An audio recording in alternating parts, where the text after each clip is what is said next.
Alam mo ba na sa Japan, hindi nila agad pinuputol ang puno kahit nakaharang ito sa mga proyekto o developments.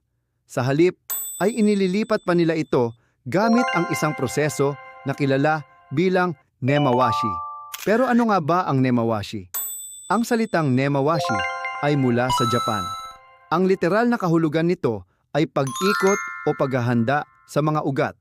Orihinal itong ginagamit sa paghahanda ng puno bago ito ilipat sa ibang lugar.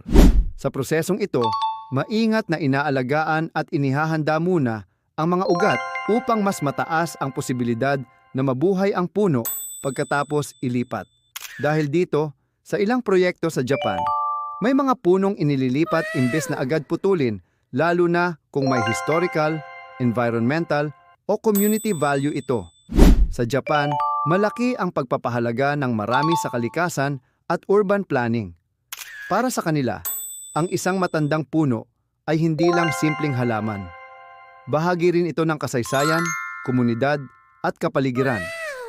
Ngayon, kung ikukumpara sa Pilipinas, kapag may road widening, construction o bagong development projects, ang unang nangyayari ay pagputol ng mga puno.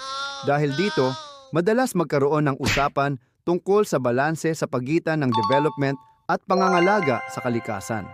Ang mga puno ay may malaking papel sa ating buhay, lalo na ng malalaking puno pagdating sa pagbaha at landslide.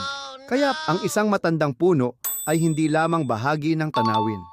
Isa rin itong natural na proteksyon laban sa ilan sa mga epekto ng kalamidad. Development is important, but so is protecting the trees that took decades to grow. Gusto mo ba ng mga ganitong content? Dito lang yan sa channel ko kaya mag-follow ka na. Salamat mga ka-aha!